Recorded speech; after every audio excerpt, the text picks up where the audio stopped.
Today's journey takes you to the heart of history as we unfold the emotional story of World War I, an unforgettable tale of courage, loss, and resilience. Our stories are told in clear, simple language, so you can improve your English as you listen.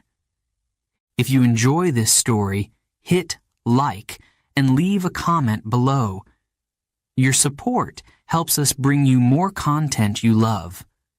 Remember, these stories are not only captivating, they're a fantastic way to grow your English skills. Enjoy. Chapter 1. A Bullet in Sarajevo.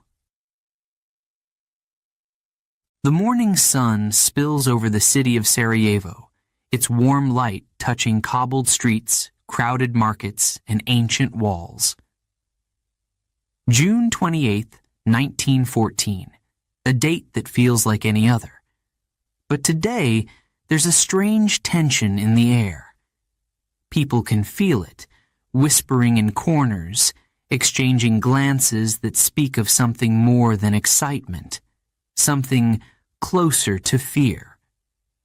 The Archduke of Austria-Hungary, Franz Ferdinand, is coming. In his fine, open car, his beloved wife Sophie by his side. They're dressed in elegance, him in a grand uniform, her in a flowing gown, waving to the people. And the people wave back. But lurking within that crowd, there are men with different intentions, young men, faces tight with anger, hands clenched in determination. Among them stands Gavrilo Princip, a 19-year-old Serbian nationalist, his heart pounding. He waits, feeling the cold weight of a pistol in his pocket, hidden, yet so very close.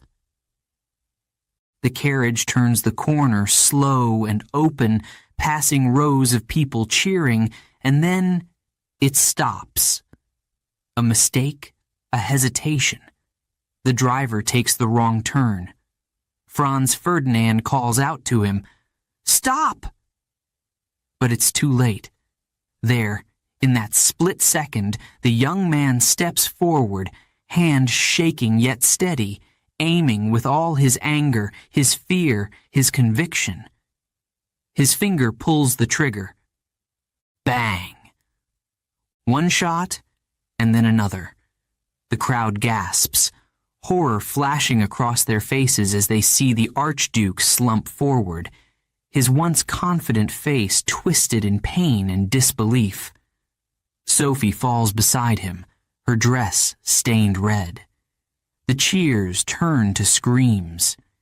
People scatter, some frozen in shock, others running, pushing, a wave of panic swelling through the street. But the carriage remains still, rocking slightly as if the wheels themselves feel the weight of what just happened. Silence spreads, heavy and cold. No one dares breathe, no one dares speak, and in that silence it begins to dawn on them. This was no accident. This was murder, an assassination. The guard sees the young man. He does not resist. His face is pale but calm, eyes fixed, almost as if he's looking beyond the city, beyond this moment, perhaps even beyond himself. They drag him away while he mutters words about freedom, about justice.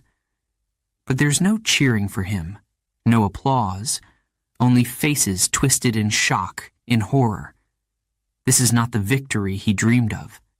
And yet, the deed is done. Far away, in the grand halls of Vienna, news reaches the Emperor, Franz Joseph. A messenger rushes into the room, breathless, pale, the words tumbling out. "Your Imperial Majesty, the Archduke, he's dead." There's a pause, an eerie silence, as if the world itself is holding its breath. And then, Anger fills the room, radiating from the emperor, from his advisors, from every loyal subject of Austria-Hungary. They demand justice. But behind the calls for revenge, there's a ripple of fear, a quiet dread that none of them dares to name. They don't speak it, but each of them knows this is the spark. The first flicker of something far larger, something they cannot control. They want justice, yes, but they want something more. They want power, control, a chance to show their strength. And so, they speak of revenge, not with caution, but with fire. A fire that threatens to consume everything it touches. As word of the assassination spreads, tension follows like a shadow, creeping through capitals and kingdoms across Europe.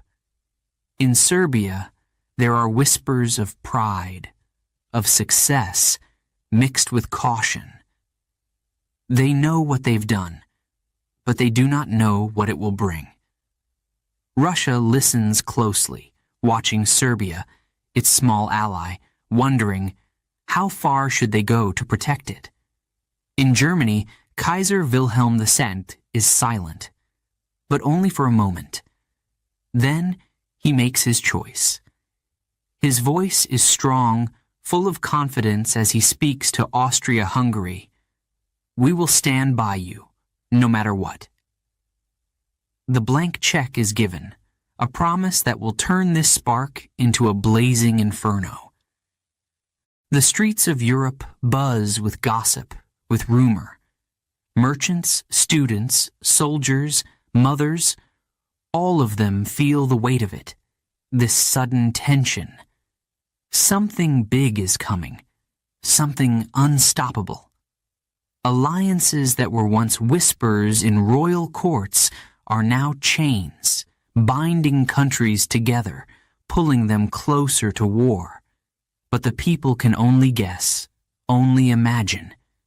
They know only that a great change is coming, that this single act has set something in motion, something they cannot control. Back in Sarajevo, the scene is quieter now. The streets are nearly empty, as if the city itself mourns. The bodies of Franz Ferdinand and Sophie have been taken away, leaving only a trail of blood and the echo of gunfire.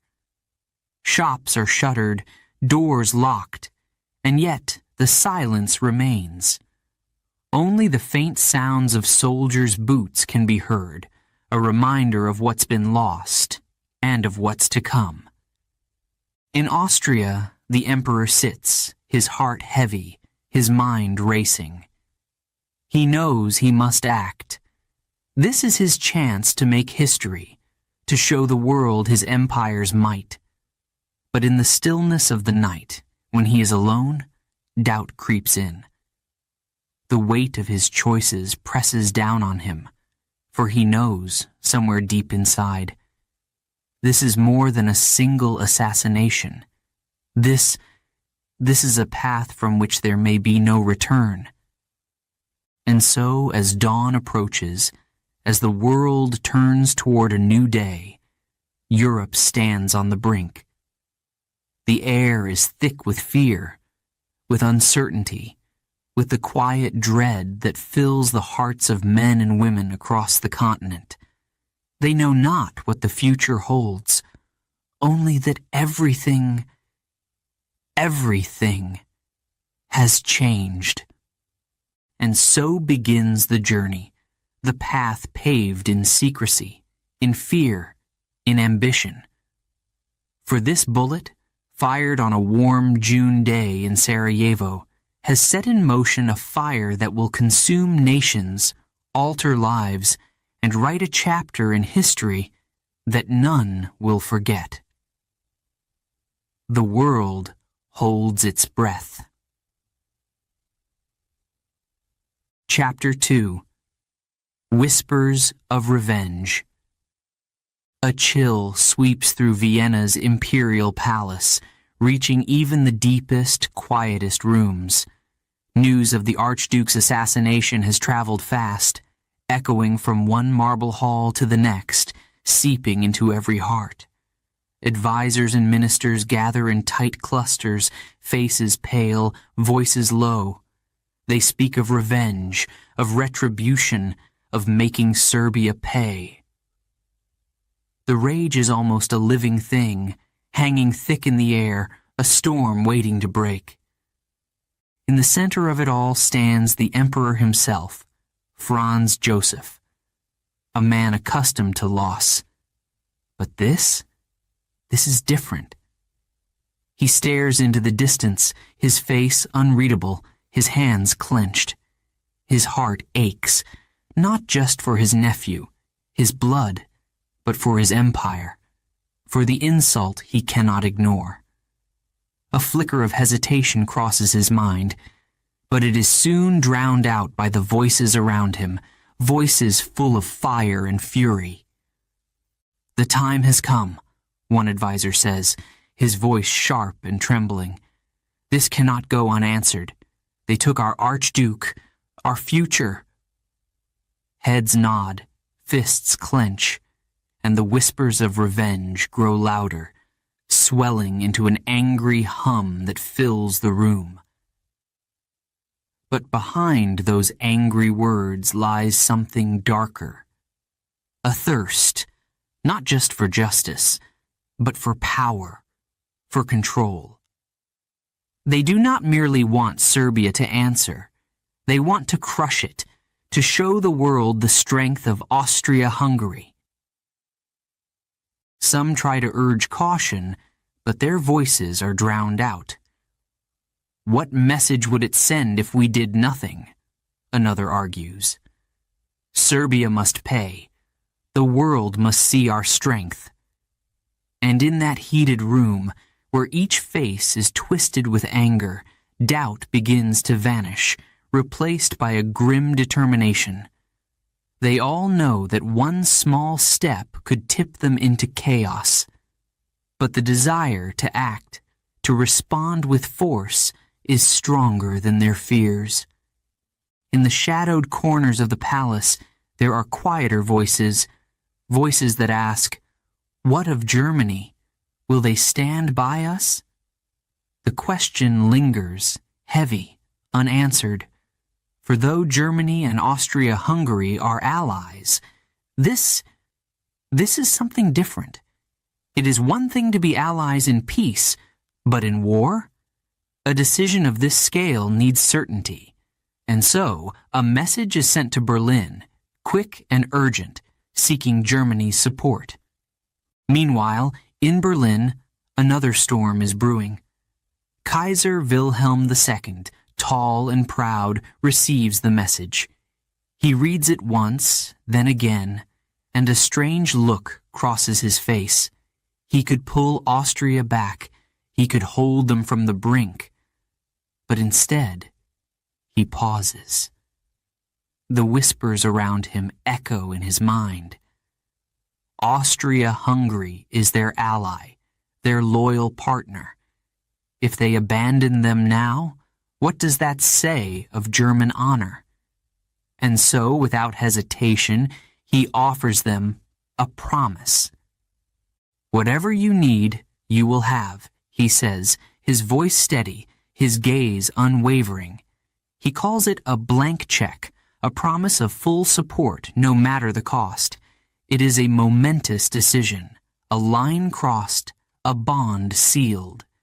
The Kaiser's heart races, his mind running with thoughts of power, of loyalty, of the glory that could await them both.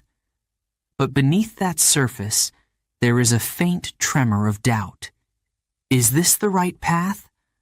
Or is he leading his people to ruin? As the days pass, the whisper of revenge grows louder, like a low, steady drumbeat that fills every corner of Vienna. Men gather in shadowy rooms, debating plans, murmuring strategies, their eyes hard with ambition. The idea of war, once a distant nightmare, becomes something real, something they can almost touch. They talk of honor, of pride, of justice, but beneath those words lie ambitions hidden, unspoken. This is their chance to rise, to prove Austria-Hungary's might, to show the world that they are not to be crossed. In Serbia, too, the fear grows. The leaders know the danger, can feel it lurking just beyond their borders.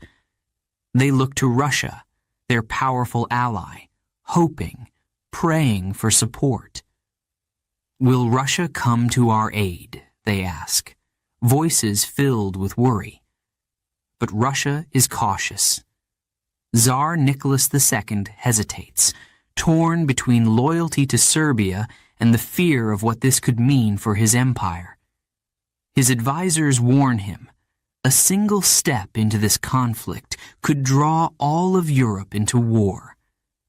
But the ties of loyalty are strong, and though fear weighs heavily on him, he begins to prepare, quietly, for the worst. All across Europe, the tension spreads, like fire creeping through dry grass. The whispers of revenge are now more than words. They are decisions, plans, strategies. Leaders in France, in Britain, in Italy, they sense the change, feel the weight of what is coming. Alliances bind them, one to the other, in a fragile web of promises and pacts, a web that can't be undone. They do not want war, but they are bound by promises they cannot ignore.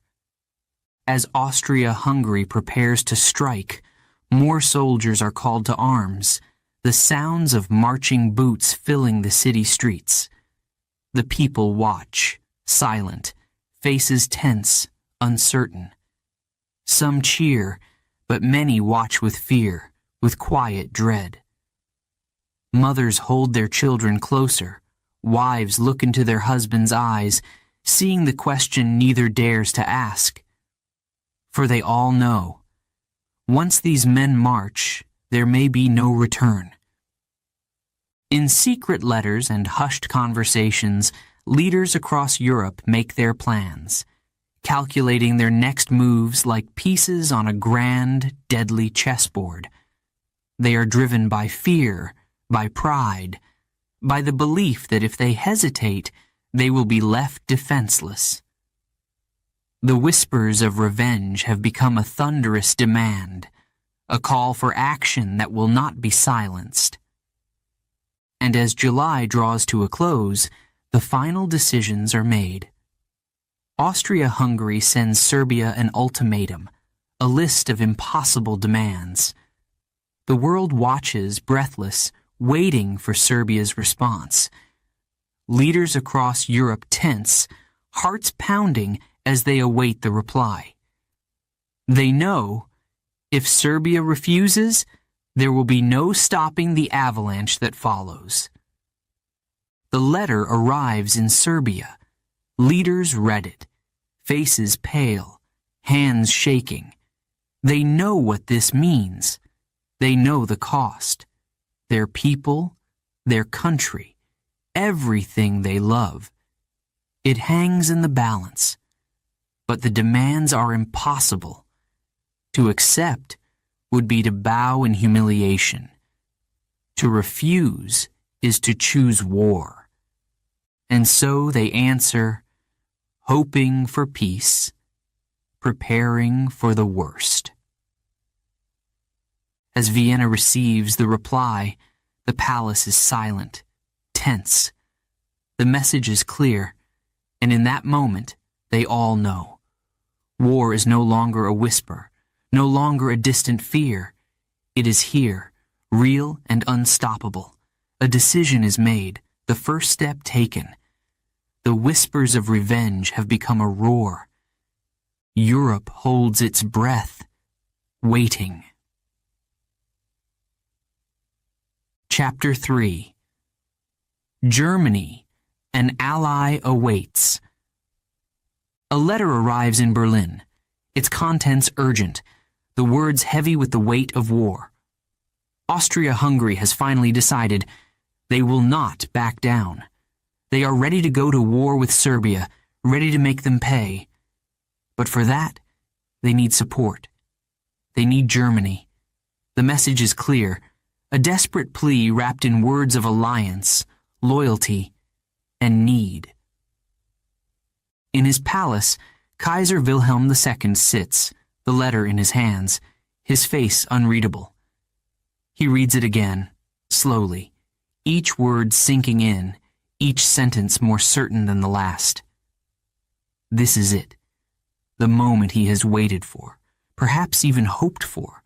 This is the chance for Germany to prove its power, its loyalty, its place in the world. And yet, a shadow of doubt flickers across his face. The Kaiser hesitates, feeling the weight of what he's about to do. The room is filled with his advisors, all watching him, their eyes eager, some even fearful. They know that with one word from him, a chain of events could begin, events they may never be able to stop. One of his closest generals leans forward, his voice steady but urgent. Your Majesty, if we do not stand with Austria now, what will the world think of Germany? The Kaiser's eyes narrow. He knows the answer. If they abandon Austria-Hungary now, they will appear weak, unreliable, a country that does not honor its word. But if they go forward, if they step into this storm alongside Austria, they will be feared, respected, and that, he knows, is worth everything. Finally, he stands, his face set with determination. We will give them our support, he declares.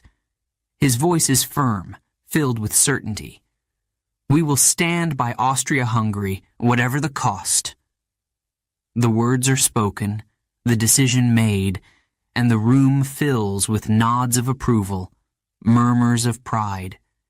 This is the blank check, a promise of unconditional support, a decision that binds Germany's fate to Austria's, and soon to the fate of Europe itself.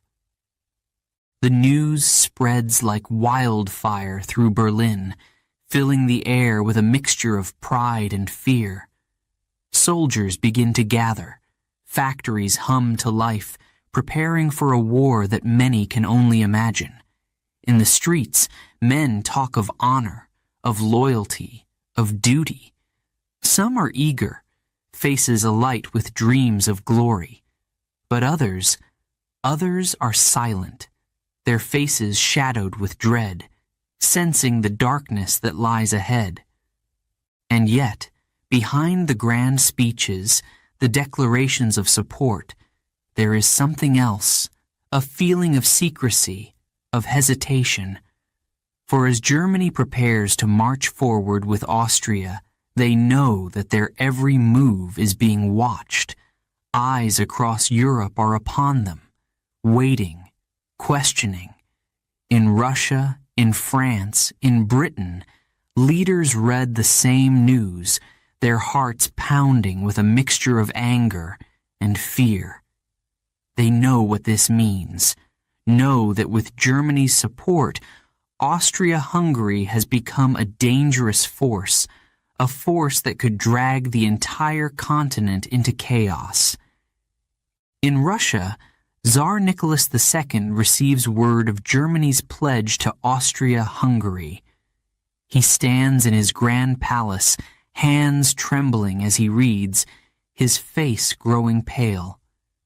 This promise from Germany is more than words. It is a threat, a challenge. If Russia stands by and does nothing, they risk appearing weak. They risk losing everything. And so, reluctantly, he begins to make his own preparations, summoning his generals, readying his armies. The people of Russia whisper in fear, sensing that something terrible is about to unfold. In France, too, the reaction is swift.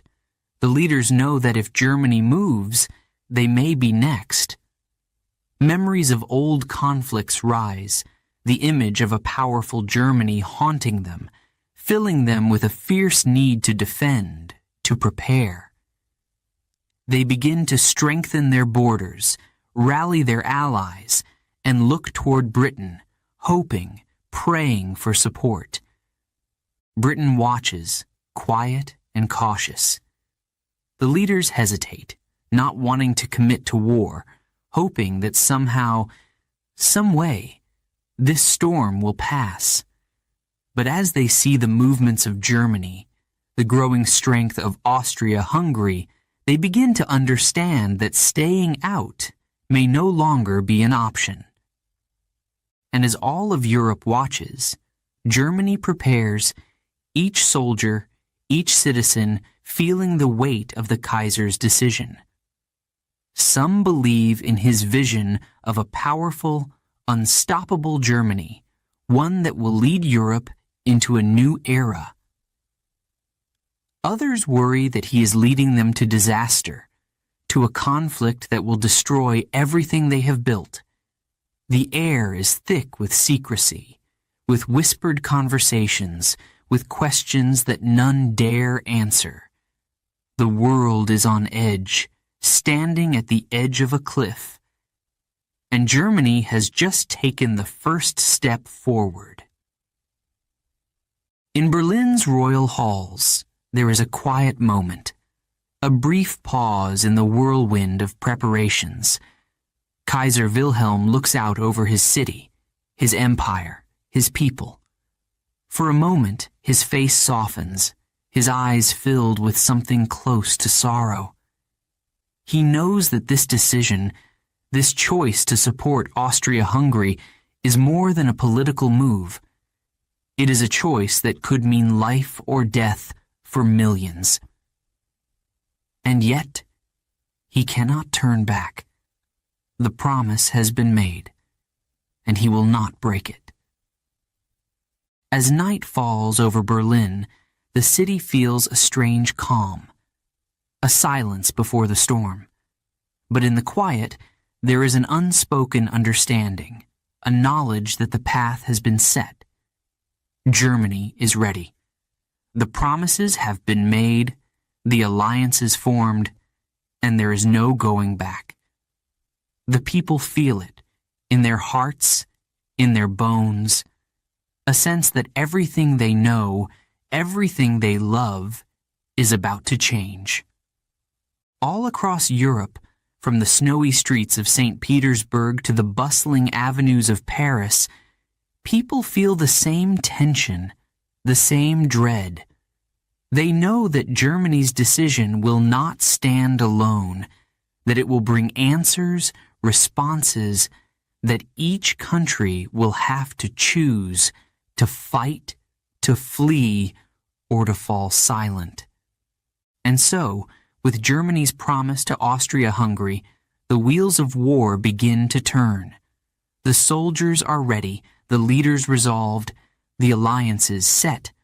The world waits, holding its breath, knowing that the next steps, the next choices, could lead them all into a darkness deeper than they have ever known. For now, Berlin is quiet, the stars shining faintly over the silent city.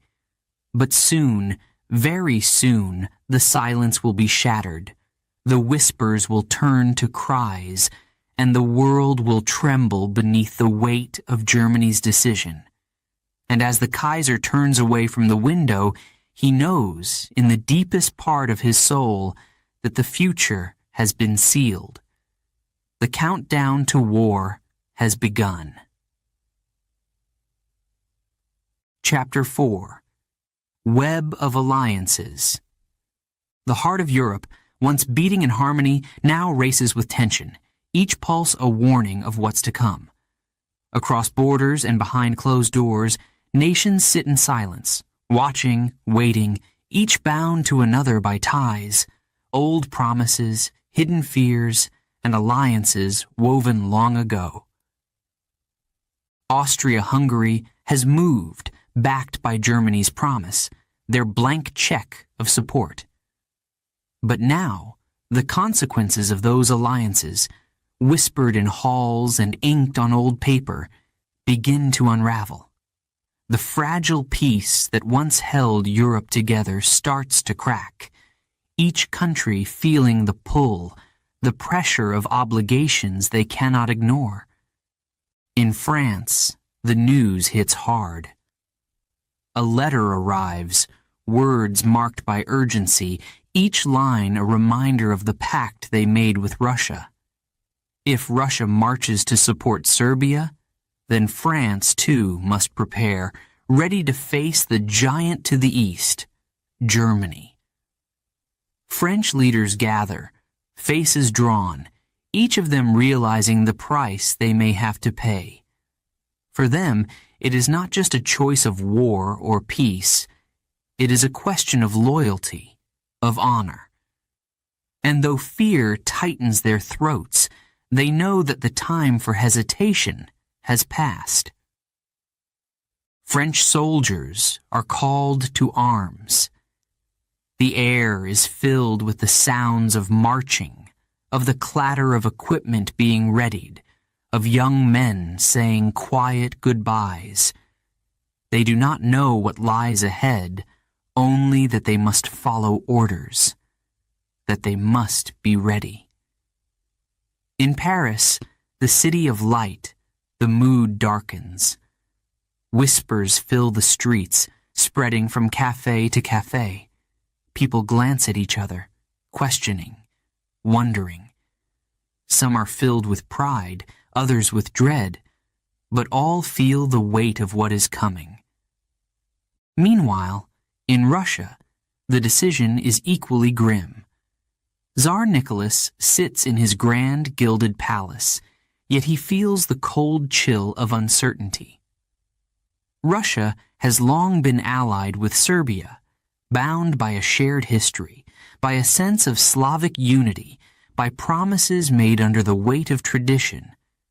But if Russia moves, if he orders the mobilization, he knows it will draw Germany, then France, and perhaps even more. His advisors urge him to act, some with words of caution, others with the fire of loyalty. If we do nothing, Serbia will fall, they argue. And what will the world think of Russia? Nicholas closes his eyes for a moment, the weight of his empire pressing down on him, the people who look to him for protection, for strength. He knows that if he falters now, if he turns away, it will haunt him, haunt Russia forever. Finally, with a sigh that seems to echo through the silent palace, he nods. Russia will move. They will support Serbia, come what may. Across the Channel, in Britain, the leaders watch with wary eyes. Britain is bound by no clear alliance here, not yet, but the threat looms, just as heavy. They know that if Germany marches through Belgium, that small neutral country caught in the crossfire, then Britain will have to make a choice. They are bound by honor to protect Belgium's neutrality, an agreement signed years before. But now, that promise feels like a trap, one that could drag them into a war none of them want. In London, the discussions are tense, voices hushed, each man weighing the consequences, the risks. If we enter this war, there will be no going back, one warns. Another counters, but if we stay out, and Germany takes Belgium, what's to stop them from moving further? The debates continue, each argument sharper than the last, each voice tinged with a fear they try to hide. The British people watch and wait, hoping that their leaders will choose wisely, that somehow they will keep the peace. But peace is slipping further and further away. In Germany, the web of alliances is clearer but no less complex. They know that if Russia moves, then they too must act. Plans are drawn up, each detail accounted for, each step precise. The German military, strong and confident, prepares to march, to prove their might. Their leaders speak of a quick, decisive victory, a show of strength that will end the war before it truly begins. But even the most confident of them cannot shake the feeling that this war may not end as quickly, as cleanly as they hope. The alliances bind them all, invisible chains that pull them forward, one after another, like dominoes falling in a line. Austria-Hungary's move has triggered a reaction, a wave that now spreads through Europe, unstoppable, relentless. In each country, soldiers are called to arms, families say goodbye. Leaders prepare speeches to rally their people. And yet, beneath the surface, beneath the patriotic cries and brave words, lies a deep, unspoken fear. And in Belgium, that small, neutral nation, the people hear the rumors. They are caught, helpless, a pawn in a game played by giants. They have no power, no army to match the German force that may soon come crashing through their borders. Their leaders plead for peace, for protection, but they know deep down that their cries may go unanswered. Belgium holds its breath, praying that somehow, miraculously, they will be spared. In every corner of Europe, the mood is tense, the air thick with fear and suspicion. The alliances that were once promises of security, of unity, now feel like chains, dragging them all into a conflict they cannot avoid. The people feel it in the way soldiers march, in the way their leaders' voices shake, in the way friends and families say goodbye with tears they try to hide. And yet, no one can stop it. The countdown has begun, each hour bringing them closer, each decision pulling them deeper. The leaders, the soldiers, the citizens all know that the choice has been made, that the web of alliances so carefully woven has become a trap from which there is no escape.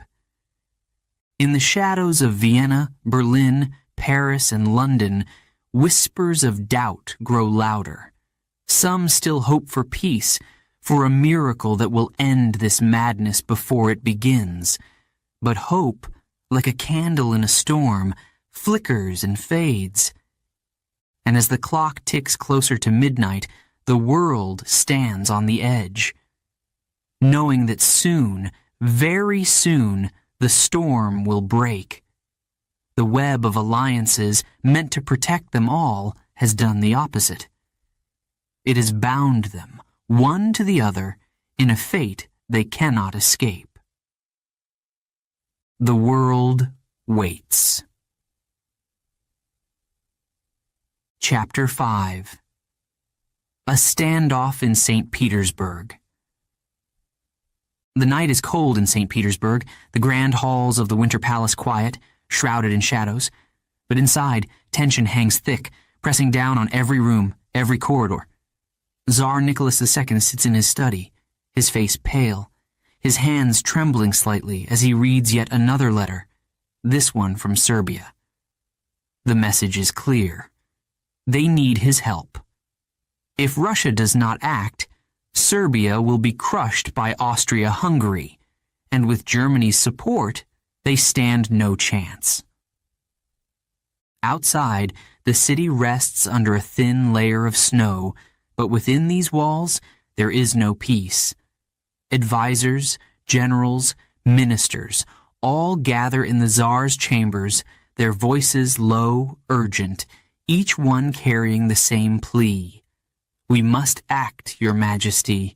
We cannot abandon our allies.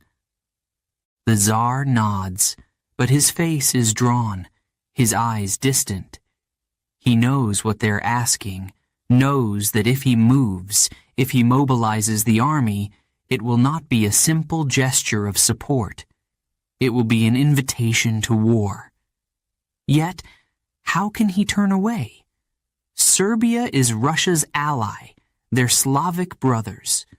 To abandon them now would be an act of betrayal, one that would shame his empire.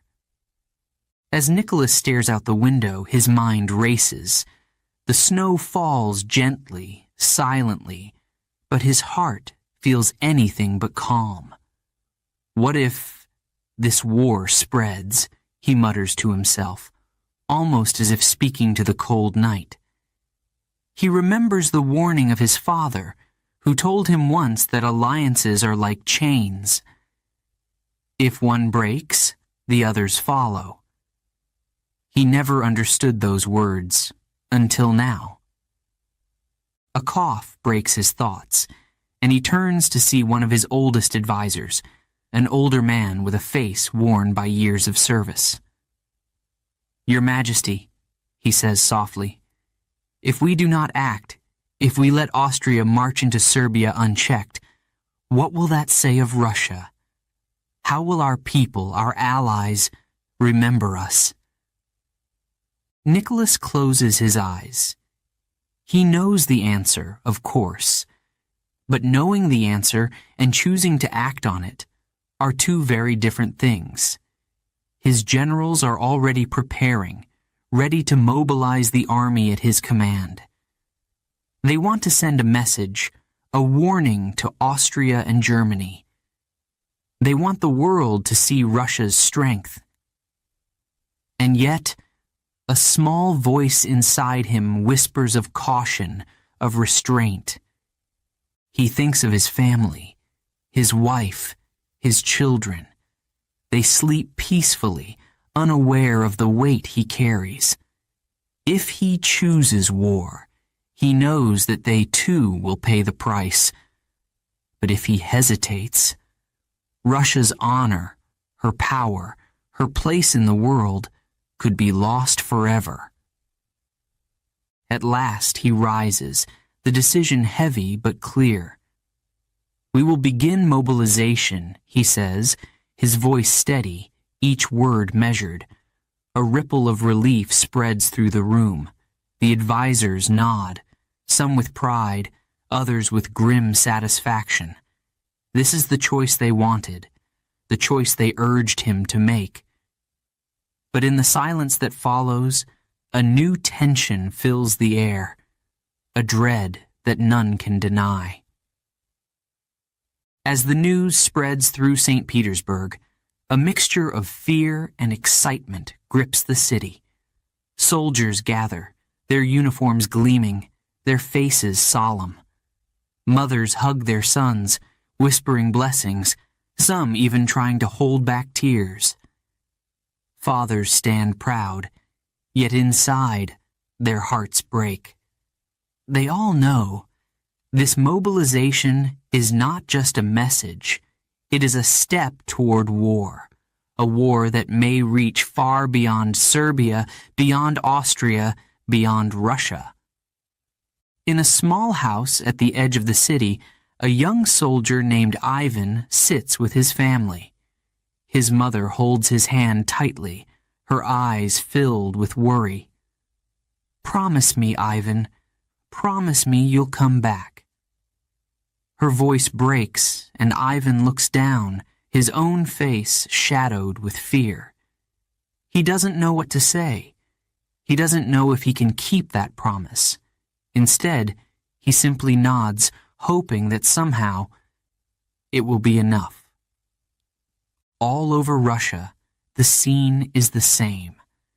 Families torn between pride and fear, soldiers ready to serve, yet unsure of what lies ahead. The people look to the Tsar, trusting him to lead them, to make the right choice. But they cannot see the doubt that lingers in his eyes, the weight that pulls at his heart. Meanwhile, across the border, Germany watches with narrowed eyes. News of Russia's mobilization reaches Berlin, and the leaders there are furious, alarmed. For them, this move is not just a show of loyalty to Serbia.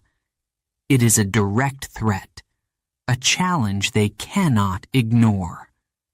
Kaiser Wilhelm, upon hearing the news, paces back and forth, his face dark with anger. "What is Nicholas thinking?" he shouts, his voice echoing through the grand halls of his palace. "Does he not realize what this means? If he moves, we must respond." His advisors nod in agreement, each of them aware that this standoff cannot last. The wheels of war have begun to turn, and now they are caught in the same chain, the same web of alliances that binds them all. In Germany's bustling cities, the reaction is swift. Soldiers are called to prepare, supplies gathered, letters sent to families, to loved ones, warning them of what may come. The air is thick with tension, each person aware that this could be the beginning of something unstoppable, something that may change Europe forever. As night falls over St. Petersburg, Tsar Nicholas sits alone once more, staring at a single candle flickering in the darkness. He knows that his choice, his decision to mobilize, has set events into motion that cannot be reversed. He hopes that his move will be enough to frighten Austria to keep Germany at bay. But deep down, he knows that hope is a fragile thing, and the world around him is on the edge of a storm. The Winter Palace is silent, the city outside hushed, as if holding its breath. But Nicholas knows that silence won't last. Soon, very soon, the sounds of war will fill the air, not just here, but across Europe. And as he blows out the candle, leaving himself in darkness, he realizes there is no turning back. The standoff has begun. Chapter 6. The Ultimatum. The air in Vienna is thick with tension. Soldiers march through the streets, people whisper nervously, and in grand offices, diplomats sit over documents, their faces hard, their eyes cold. Austria-Hungary has had enough of waiting, enough of talk. The decision has been made. Serbia will be brought to heel. There will be no more chances, no more warnings. In the dimly lit room of an embassy, an ultimatum is drafted. Each word is chosen with care, each demand crafted to push, to provoke, to make refusal the only possible response. The message is not merely a list of requirements, it is a test of loyalty, a test of power. Austria-Hungary wants Serbia to feel the weight of its wrath, to submit completely or to face the consequences. The diplomats gather, reading the ultimatum with grim satisfaction. "This," one of them murmurs, "is what they deserve. This is how we show our strength." They know that the demands are nearly impossible, that Serbia could never agree without sacrificing its pride, its sovereignty. But that, of course, is the plan. They want a reason to strike. They want Serbia to say no. At last, the ultimatum is complete. It is sent swiftly, a letter heavy with the weight of war, a letter that will determine the fate of nations. In Belgrade, Serbia's leaders receive the ultimatum with horror, their faces pale as they read. The demands are shocking, harsh, designed to humiliate. Austria-Hungary wants access to Serbian courts, Serbian police, even Serbia's military. They want Serbia to open its doors, its secrets, to become little more than a puppet. The leaders exchange looks, each one feeling the same fear, the same anger. "What choice do we have?" one of them asks, his voice trembling. "If we agree, we lose everything. If we refuse—" His voice trails off, the unspoken answer hanging heavy in the air. "If they refuse, there will be war." The Prime Minister stands, his face lined with exhaustion, his eyes blazing. "We cannot agree," he says firmly. "Our people would never forgive us. We would never forgive ourselves." But even as he speaks, his heart pounds with fear, a fear he cannot show. He knows what refusal will mean, knows that they are walking into a trap. But Serbia's pride, its sovereignty, is worth more than submission, more than peace bought at such a cost. As the news spreads, the people of Serbia brace themselves. Soldiers prepare, families hold each other close, and prayers are whispered in homes, in churches, on quiet streets. They know that Austria-Hungary's anger will fall upon them like a storm, but they also know that they cannot surrender, cannot let fear dictate their fate. Pride, defiance, desperation, they feel it all, each emotion cutting deeper than the last. The response is sent back to Vienna. It is cautious, filled with careful words, concessions that they hope will satisfy Austria-Hungary without breaking Serbia's spirit. But even as the letter is sealed, they know it will not be enough. They know that Austria-Hungary did not want peace, only an excuse. In Vienna, the response arrives. It is read aloud, line by line, the diplomats' faces hardening with each word. Serbia has given in on some points, yes, but they have refused others. The most humiliating, the ones that would have stripped them bare.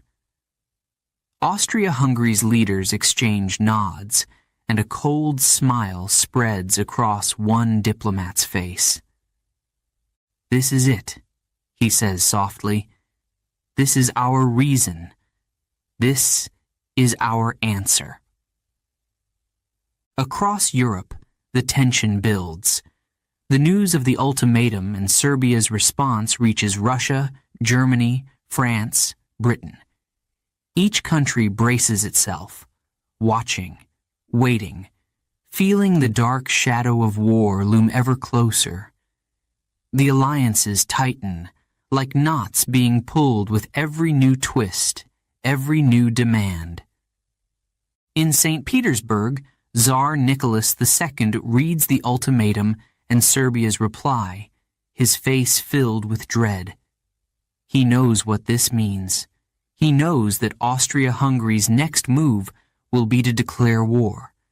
And if they do, Russia must respond. He summons his advisors, his generals, each one ready to do whatever it takes to protect Serbia, to defend Russia's honor. But as they prepare, a heavy silence fills the room, the weight of decisions that can never be undone. In Berlin, Kaiser Wilhelm is told of Serbia's response.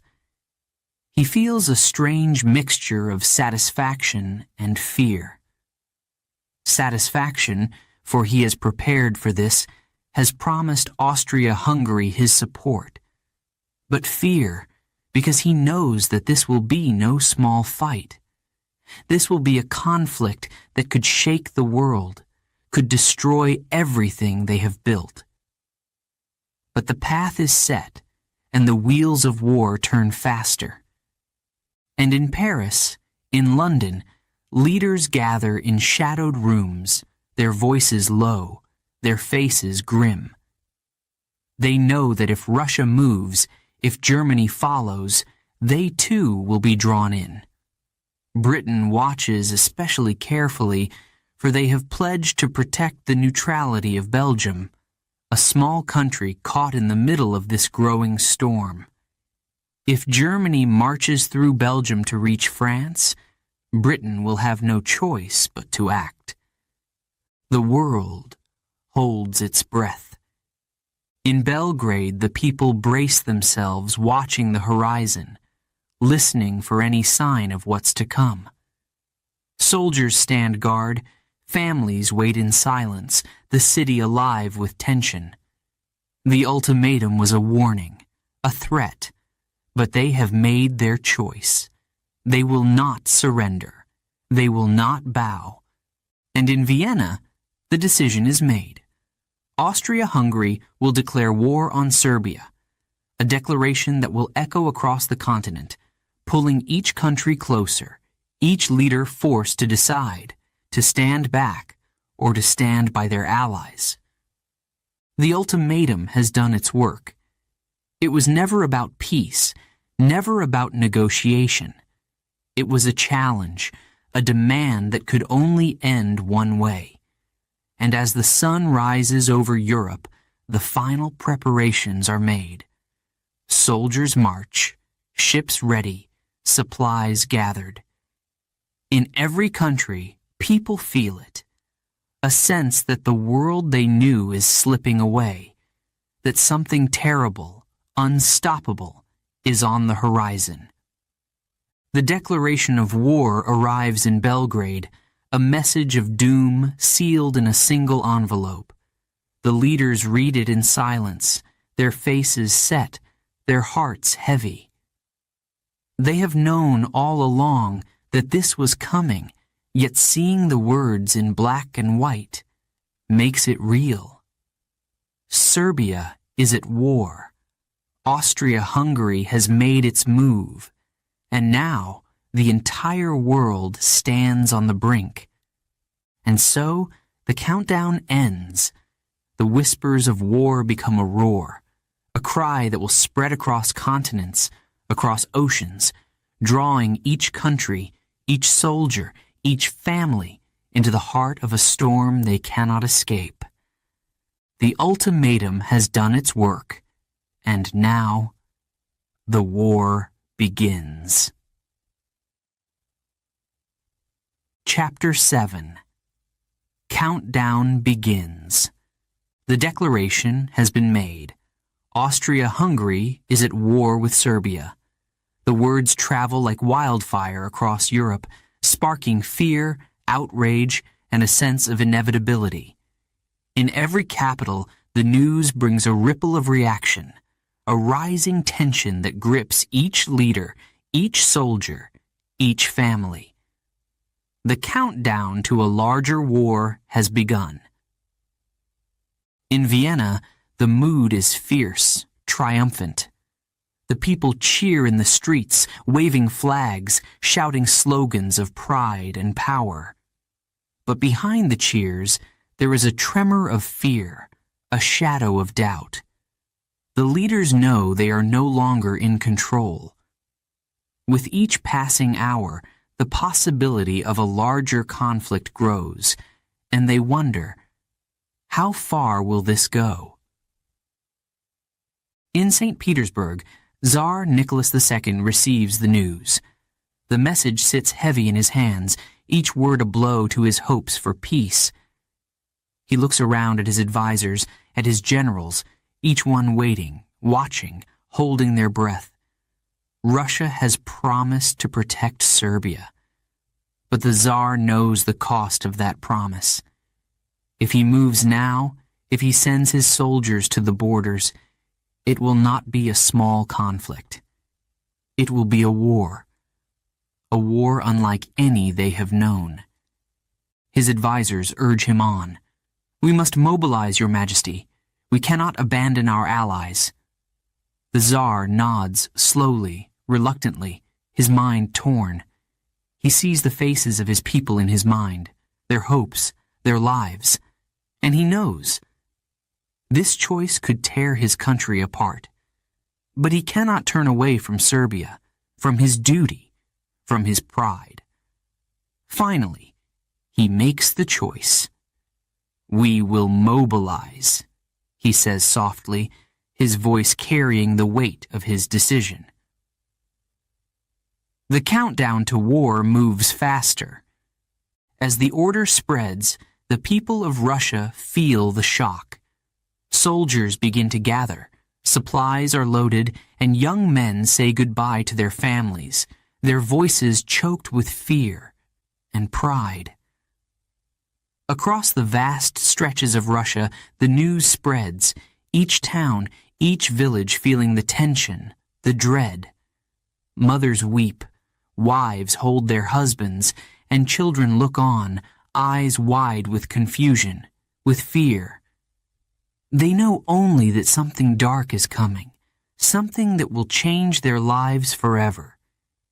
In Berlin, Kaiser Wilhelm receives word of Russia's mobilization. His face hardens, his fists clenched, his mind racing. This is a threat he cannot ignore. If Russia mobilizes, then Germany must respond. The alliances, the promises, the plans, they all demand action. And in that moment, Wilhelm knows that he must make a choice. A choice that will pull Germany, and perhaps all of Europe, into war. He gathers his advisors, his generals, men who have prepared for this moment, who have spent years building Germany's strength, waiting for a chance to prove it. They nod, their faces grim, determined, ready to follow his orders, whatever they may be. The Kaiser stands tall, his voice steady as he speaks. "We will mobilize. We cannot stand by while Russia threatens our ally, and us." The decision is made. The German army is called to arms, and across the country, the people begin to prepare. In towns and cities, in factories and farms, the reality of war settles over them like a dark cloud. Some cheer, some pray, others weep, and all know that the world they knew is slipping away. The tension spreads further still. In Paris, leaders receive the news of Germany's mobilization, and they feel the same fear, the same pressure. France has pledged to support Russia, to stand against Germany. They know that if they hesitate, if they delay, Germany's power will only grow. They must act. They must prepare. And so, in Paris, the order is given. France will mobilize. Soldiers gather, families say goodbye, and the streets fill with the sounds of marching boots, of whispers, of quiet goodbyes. The people of France know what is coming. They remember the last war with Germany, the loss, the pain. And they know that this time it may be even worse. But still, they stand firm, their pride, their courage holding them steady. For this is their country, their home, and they will fight to protect it. Across the Channel, in Britain, the leaders watch with growing dread. They have not yet joined the conflict, but they know they are bound by a promise to protect Belgium. If Germany marches through Belgium to reach France, Britain will have no choice. The decision haunts them, each leader feeling the weight of what is at stake. Britain has not known war on this scale for years, and the thought of joining fills them with a quiet, heavy fear. But they know that if they do not act, if they let Germany march through Belgium, then everything they have built, everything they stand for, may be lost. And so, they wait, holding their breath, knowing that soon, very soon, they will have to make their choice. The days pass, each one bringing Europe closer to the edge, each decision tightening the web of alliances, the bonds of promises made long ago. And as the sun sets each night, families across the continent hold each other close, wondering, fearing, hoping. They know that their world is changing, that something terrible is coming, and there is nothing they can do to stop it. In Serbia, the people brace themselves, knowing that Austria-Hungary's armies are on the move, knowing that their small country will be the first battleground. Soldiers stand guard, their faces set, their hearts heavy with pride, with fear. They know the odds are against them, but they stand ready to defend their home, their families, their freedom. And so, as the final hours tick away, the nations of Europe stand poised, each one bound by promises, by pride, by fear. The leaders, the soldiers, the people, all know that the countdown has reached its end. The choice is no longer theirs. The alliances have bound them together, and now the war is inevitable. The final preparations are made. Soldiers march, families say goodbye, the quiet peace of Europe replaced by the heavy drum of war. And as the first shots are fired, as the armies move forward, as the world plunges into darkness, one truth becomes clear. The countdown is over. The war has begun. Chapter 8. The Guns of August. The first light of August dawns over Europe, but it is not a peaceful morning. The air is tense, charged, like a storm about to break. Soldiers gather in lines, uniforms pressed, weapons in hand. The ground trembles under the weight of marching boots, the rumble of trains carrying men, supplies, artillery, all the makings of war. Mothers, wives, children, faces lined with worry, watch as their loved ones depart, knowing they may never see them again. In Germany, the air is filled with patriotic cries. Men wave goodbye to their families, each step bringing them closer to the front. They are told it will be a swift victory, over by Christmas, perhaps even sooner. There is excitement in their eyes, a glint of pride, of courage. Yet, for some, there is a hint of fear. They have heard stories of war, of battles from long ago, and a small voice within whispers that this war might be different. As Germany moves westward, their path leads them straight through Belgium, a small, neutral country caught between giants. German troops march forward, confident, unstoppable, until they meet the unexpected. Belgium resists. Against all odds, the people of Belgium stand firm, defiant, refusing to surrender their homes, their cities, their country. In the small town of Liège, Belgian soldiers dig in, faces set with determination, hands trembling as they grip their rifles. The sounds of gunfire fill the air, echoing through the streets, mixing with shouts, cries, the chaos of battle. And suddenly, the reality of war is no longer a distant idea. It is here, real, bloody. terrifying. The world watches, stunned. News of Belgium's resistance spreads quickly, reaching Paris, London, St. Petersburg.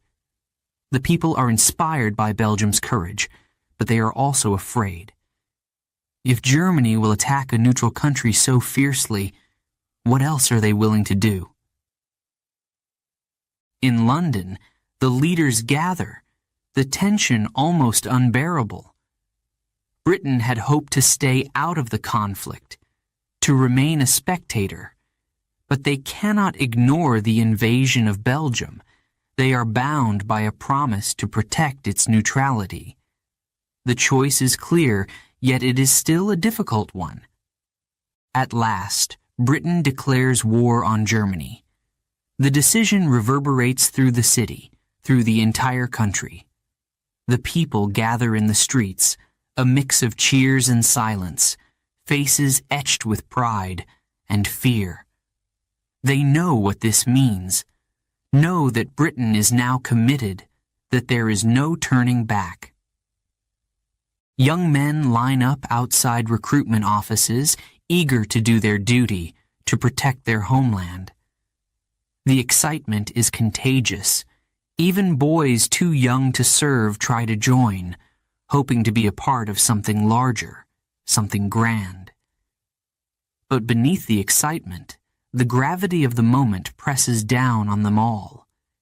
They are about to step into a darkness they cannot yet comprehend. Meanwhile, in Paris, the mood is somber, tense. France has mobilized its armies, calling every able man to the front. The people of Paris bid farewell to their sons, their husbands, knowing that this war will be fought on their soil, in their villages, in their fields. The city, usually filled with laughter, with music, now echoes with silence, with whispered prayers, with quiet tears. They know what is at stake, and they know the cost will be great. On the Eastern Front, Russia, too, prepares for battle. The Tsar's soldiers march, their faces grim, their hearts heavy. They know the terrain, the brutal winters, the vast expanses. But they also know that Germany is a powerful foe, and that this war will be a test like none before. The Russian people pray for victory, but the dread lingers, a shadow that even the strongest cannot shake. As the days of August pass, the war spreads, like fire through dry grass, unstoppable, consuming all in its path. The sounds of guns, of explosions, fill the air, shattering the quiet of villages, forests, and fields. Europe is now engulfed in a storm of violence, each country bound by alliances, by promises, by pride. The soldiers on the front lines experience horrors they never imagined. The trenches, deep and dark, become their homes. They eat, sleep, fight, and die there. The smell of earth, of sweat, of blood fills the air, a constant reminder of where they are, of what they face. Days blend into nights, nights into days. Each hour a fight for survival, a test of endurance. In letters home, soldiers try to hide the horror, to comfort their families, to assure them that they are well, that the war will end soon. They write of camaraderie, of bravery, of small victories. But beneath the words, a different story emerges. They are afraid, exhausted, changed. They have seen things that will haunt them forever, things they cannot put into words. And as the weeks turn into months, the reality of the war becomes clear. This will not be a quick conflict. It will not end by Christmas. The battles grow fiercer. the losses mount, and the nations of Europe begin to understand the full scope of what they have unleashed. In every home, every village, the effects of the war are felt. Families wait for letters, dreading the day when the postman brings a different kind of message. The one that begins with, "We regret to inform you." The war touches everyone in ways they could not have foreseen. The pride, the excitement that filled the early days of August fades, replaced by sorrow, by a quiet, growing despair. Yet the soldiers march on, the leaders push forward, and the guns of August thunder on, drowning out hopes of peace, of mercy. The war machine is unstoppable, its gears grinding forward, fueled by ambition, by duty, by a fierce determination that will not allow retreat. As August draws to a close, Europe is changed. The countryside is scarred by battle. Towns are turned to rubble, and families are torn apart. The guns of August have set a course, a path that leads only to more bloodshed, more pain, more loss. And in the hearts of those who remain, a single question echoes: how much more must we endure? How long will this nightmare last? But there is no answer, only the relentless roar of battle, the smoke that fills the sky, the silence of those who are gone. The guns of August fade into September, but the war rages on. Chapter 9. Belgium, Brave and Besieged.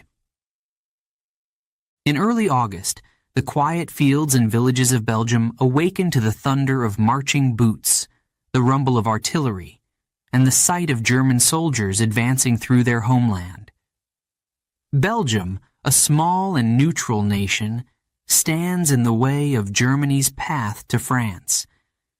And though they know their army is no match for the German force, the Belgians will not surrender without a fight. In the town of Liège, Belgian soldiers prepare to defend their homes. The fortresses around the city are strong, thick with iron and stone, built to protect against any enemy that dares to invade. Inside these fortresses, men wait, their faces filled with grim determination. They know the odds, they know their numbers are few, but they also know what they're fighting for. Each man stands ready, his heart pounding, his rifle at his side, determined to defend his country, his family, his home. The first German artillery shells explode over Liège, shaking the ground, filling the air with smoke and debris. The noise is deafening, the shock waves rippling through the streets, breaking windows, shattering walls. But the Belgian soldiers hold their ground, returning fire, their hearts racing, hands shaking. They know this is only the beginning. For days, the battle rages, German forces surrounding the fortresses, determined to break through.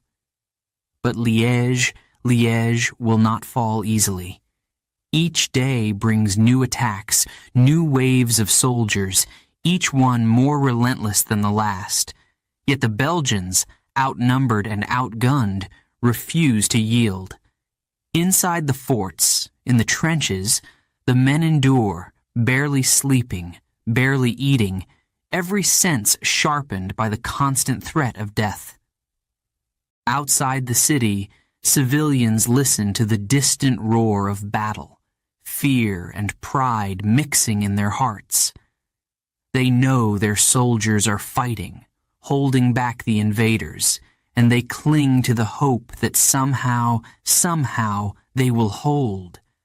Families huddle together, praying for the safety of their sons, their fathers, their brothers, and for their beloved Belgium.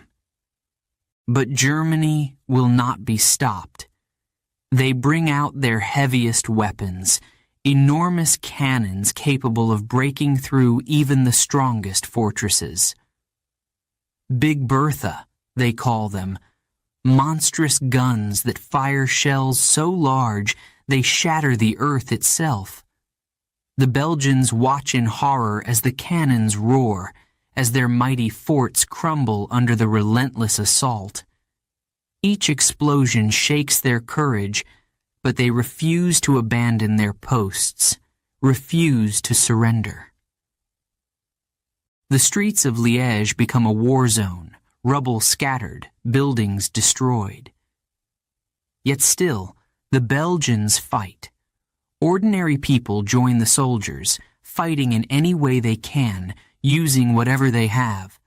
Young and old, they resist, knowing they cannot defeat the German army, but determined to slow them down, to give France and Britain time to prepare. Messages of Belgium's bravery spread quickly across Europe, reaching the ears of leaders, of citizens, of soldiers. In Paris, in London, people are moved by the stories of courage, of resistance, of a small country standing up to a giant. The people of France and Britain feel a surge of pride, of loyalty to their ally. If Belgium can stand, so can we, they whisper, drawing strength from the courage of a nation under siege. But as the days pass, as the German army presses forward, the Belgian soldiers grow weary.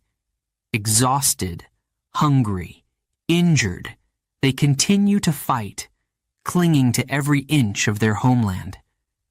And though they know that victory is impossible, they refuse to give in. Their resistance slows the German advance, forcing them to divert troops, to spend precious time and resources. Belgium, small and brave, is holding the line. In the capital city of Brussels, people listen to the news with heavy hearts. They know the Germans are advancing, that the soldiers of Liège cannot hold out forever.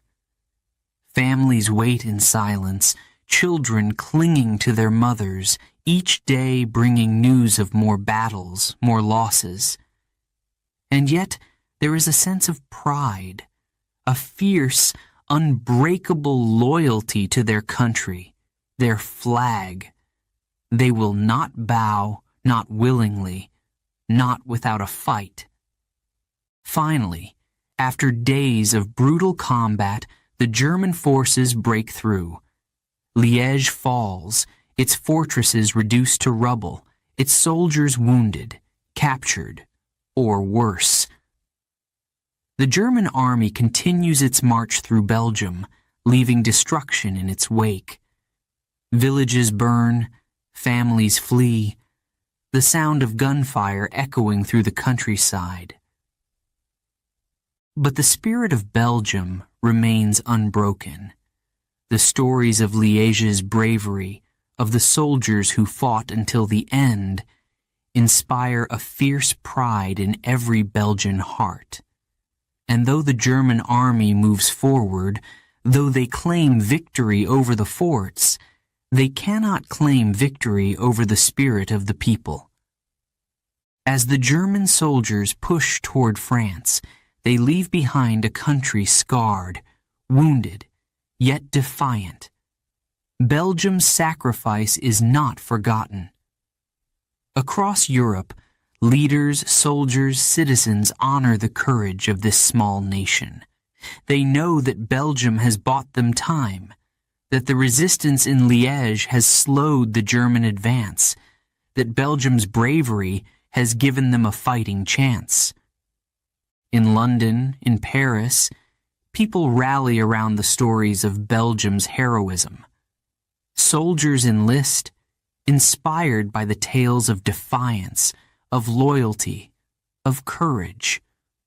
The leaders of Europe know that Belgium's stand has changed the course of the war, that their sacrifice has shifted the tides. Belgium, though small, has proven that courage cannot be measured by numbers, that even the smallest country can stand tall in the face of an enemy.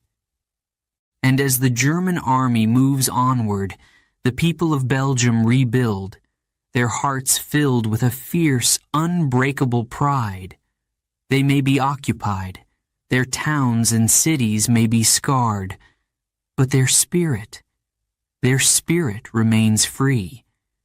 They have fought with everything they had, given all that they could. And though the guns may have silenced their forts, they will never silence the courage that lives on in the hearts of every Belgian. Belgium, brave and besieged, has shown the world the true meaning of resilience. Chapter 10. The Last Letter Home. The trenches stretch endlessly across the fields of Europe, cold, dark, and filled with men who barely recognize themselves anymore. For days, weeks, even months, they have endured the mud, the rats, the constant rumble of artillery overhead. The once clean uniforms are now stained and tattered, the fresh faces now lined with grime and exhaustion. And as night falls, a hush settles over the men, broken only by the soft scratching of pens on paper. Letters. The last connection to home. In one small corner of the trench, a young soldier named Thomas pulls out a wrinkled piece of paper, a stub of a pencil clutched in his fingers. His hands shake slightly as he writes, his mind reaching back to a place far from this muddy battlefield, a place of warmth, of safety, of love. He begins his letter, slowly, carefully, each word feeling like a whisper from another life. "Dear Mother," he writes, pausing to imagine her face, her smile, the way she'd fuss over him if she saw him now. He swallows, holding back the ache in his chest, the longing to be back in that warm kitchen, to hear her laugh, to smell the fresh bread she'd bake on Sunday mornings. He tells her he's safe, that everything is fine, though he knows those words are only half true. But what can he say? That he spends each day in fear? That he's seen things he can't forget? As he writes, another soldier leans close, trying to read by the dim light of a flickering match. This one, Jack, is writing to his sweetheart. "My dearest Anna," he begins, his hand steady but his heart racing. He tells her he misses her, that he counts the days until he can see her again. He doesn't mention the horrors he's seen, the friends he's lost. No, he keeps those thoughts hidden, locked away, choosing instead to fill the letter with memories, with promises of the future, a future he can only hope he'll live to see. All around them, men write their letters, each one a lifeline to a world that feels farther away with every passing day. Some write with laughter, telling tales of bravery, of small victories, hoping to lift the spirits of those waiting for them. Others write with honesty, admitting their fears, their struggles, hoping for a word of comfort, a reminder that someone, somewhere, still cares.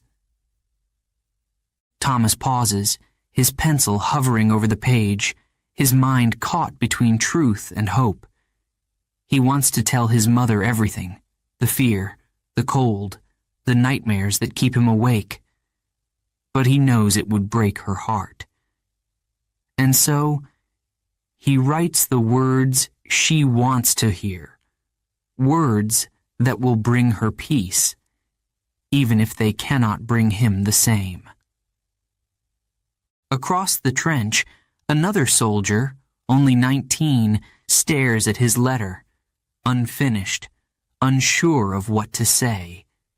This is his first battle, his first taste of war, and already he feels the weight of it pressing down on him. He writes to his father, a man who had once told him that war was honorable, that serving his country was a duty. But now, he wonders, is this honor? Is this duty? Or is it simply survival? As the night deepens, the sounds of battle fade, replaced by the soft murmurs of men sharing memories, jokes, dreams of home. The letters are their escape, their chance to be more than soldiers, more than just faces in a muddy trench. Through these letters, they are sons, brothers, husbands. They are human. But each man knows deep down that this letter could be his last.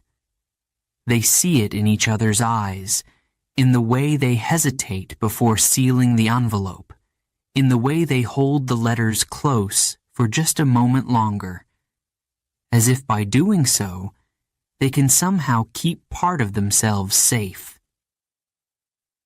In the quiet, a figure approaches, collecting the letters, each one carefully folded, each one filled with words that carry the weight of hope, of fear, of love.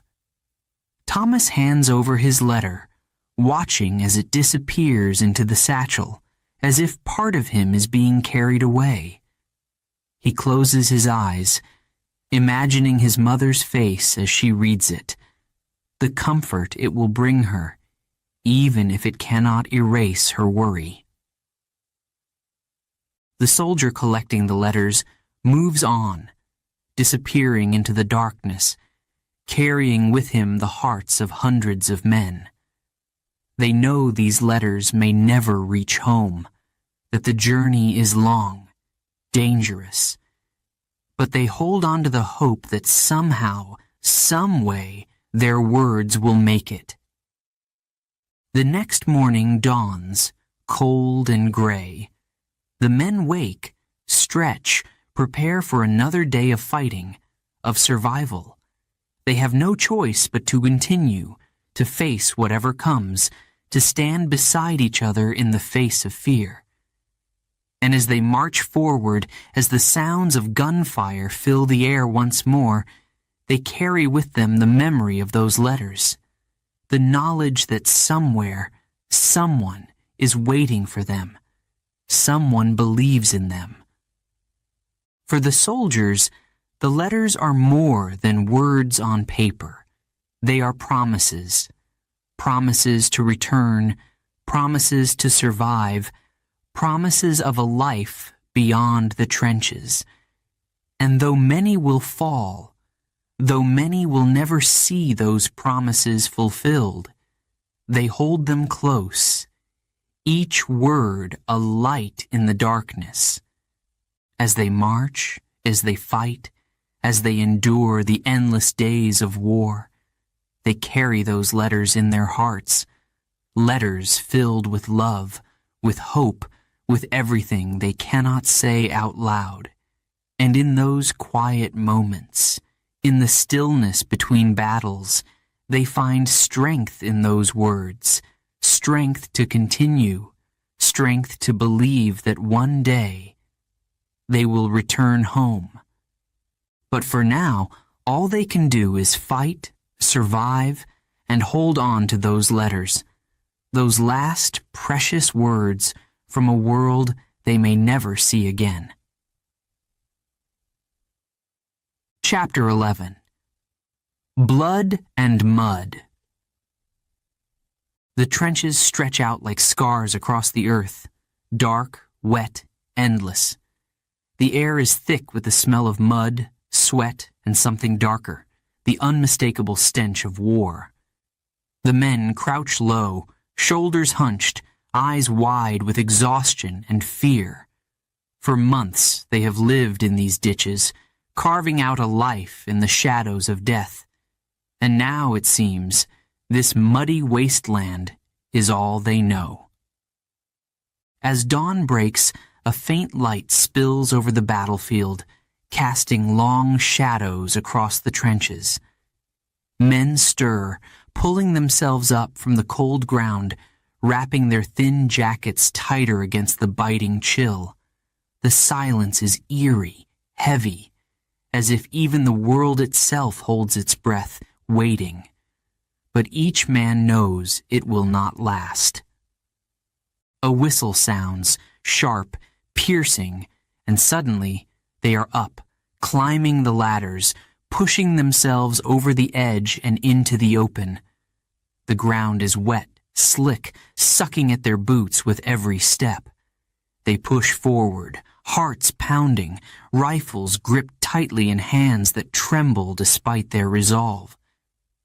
This is the charge, the moment they have dreaded and prepared for, the test of their courage, their endurance. Gunfire erupts, filling the air with a deafening roar, bullets tearing through the fog. Men fall, one after another, their bodies hitting the ground with a sickening finality. And yet, the others keep moving, driven by duty, by fear, by something they can barely understand. They run through the mud, through the blood, through the cries of their fallen friends, each step feeling like an eternity. For hours, the battle rages on, a deadly game of inches. Each side gains a little ground, then loses it, the lines shifting back and forth as if mocking their efforts. The ground is soaked, not only with rain, but with the lives of those who fought here. Men who came with dreams of glory, of honor. Now lost in the endless cycle of advance and retreat. In a brief lull, the men collapse back into the trenches, breathing heavily, hands shaking. The mud clings to them, coats them, as if marking them, binding them to this place. They barely recognize each other anymore, faces hidden beneath layers of dirt and grime, eyes hollow, haunted. They are young, yet they feel so old, as if the weight of the world presses down on their shoulders, a burden they cannot escape. One soldier, barely more than a boy, stares at his hands, stained with mud and blood. He remembers his mother, his father, the quiet life he left behind. He remembers the promises he made to return, to survive. But now, here in the depths of the trench, those promises feel like empty words, lost in the noise of battle, swallowed by the mud beneath his feet. In the stillness, another soldier begins to hum, a soft, broken tune that drifts through the air, a reminder of home, of better days. Others join in, their voices weak, wavering, yet somehow steady. It is a song of longing, of hope, a fragile thread that ties them together, even here, in this place of despair. For a moment, they are not soldiers, not men at war, but simply human. But the moment fades, as all moments here do, replaced by the rumble of distant artillery, the sounds of boots, of orders shouted in the cold morning air. They know what is coming. They know they will have to go over the top again, to face the same horrors, the same risks, to fight for a few yards of earth that seem to matter more than their lives. They brace themselves, each man feeling the weight of what lies ahead. Fear gnaws at their hearts, a silent scream that echoes in their minds, but they swallow it down, push it aside, because here, there is no room for fear, only survival. The whistles sound again, and they climb, bodies moving on instinct, on training. They run, heads low, eyes sharp, moving as fast as the mud will allow, dodging, diving, praying for some kind of mercy. Explosions fill the air. The ground shakes, and the rain begins to fall, as if the sky itself weeps for them. Hours blur into days, days into nights. The mud becomes their world, their only constant. It clings to them, covering their uniforms, their hands, their faces, sinking into their very souls. It is everywhere, in their food, their water, even their dreams. It is a living thing, swallowing them, trapping them, pulling them deeper into the nightmare. In the darkness of the trenches, they huddle together, sharing stories, memories, pieces of themselves that they cling to like lifelines. They speak of loved ones, of places far from here, of a time when their biggest worries were so small. Some write letters, their words shaky but full of longing, hoping their families will feel their love, their pain, their need to be remembered. But they know, even as they write, that some letters may never be sent, that some stories will never be finished. Here, in the mud and blood, the line between life and death is thin, and each man knows that he may not see another dawn. As another battle begins, they stand side by side, brothers in arms, bound by the fear, the courage, the madness of war. They do not know what tomorrow holds. They do not know if they will survive, but they march forward, step by step, refusing to give up, refusing to let the mud swallow them whole. The ground trembles, the skies darken, and the war rages on. And as they press on, through the mud, through the blood, through the endless, brutal struggle, they know that they are changed. This place, this war, has marked them, left scars that will never heal. And though they dream of home, of peace, of a life beyond the trenches, they know that some part of them will remain here, in this place of blood and mud, forever. Chapter 12. A World Changed Forever. The guns fall silent. The endless roar of artillery, the deafening blasts, the cries of men, all of it fades into a quiet so profound it feels like a dream. Across Europe, from the muddy trenches of France to the shattered towns of Belgium, soldiers lower their weapons, their hands trembling, their hearts heavy. The war is over. The armistice has been signed. But as the quiet settles over the battlefields, a new feeling emerges, one of loss, of sorrow, of an emptiness that nothing can fill. In the trenches, men look around, their faces hollow, their eyes distant. They are survivors, yet they feel like ghosts. For years they have fought, endured, survived the impossible. And now, as peace finally comes, they wonder what will become of them, what kind of world they are returning to, if it can ever be the same. The uniforms hang loosely on their bodies, clothes once worn with pride now marked with grime, with the scars of battles that have stolen so much from them. They look at each other, brothers in arms, yet strangers in their own skins, each man carrying the weight of memories too dark to speak aloud. Back home, bells ring out, cheers echo in the streets, flags wave proudly in the breeze. People celebrate, relieved that their sons, their husbands, their fathers will finally return. But as the soldiers arrive, weary, broken, changed, they realize that the men who left are not the same as those who have returned.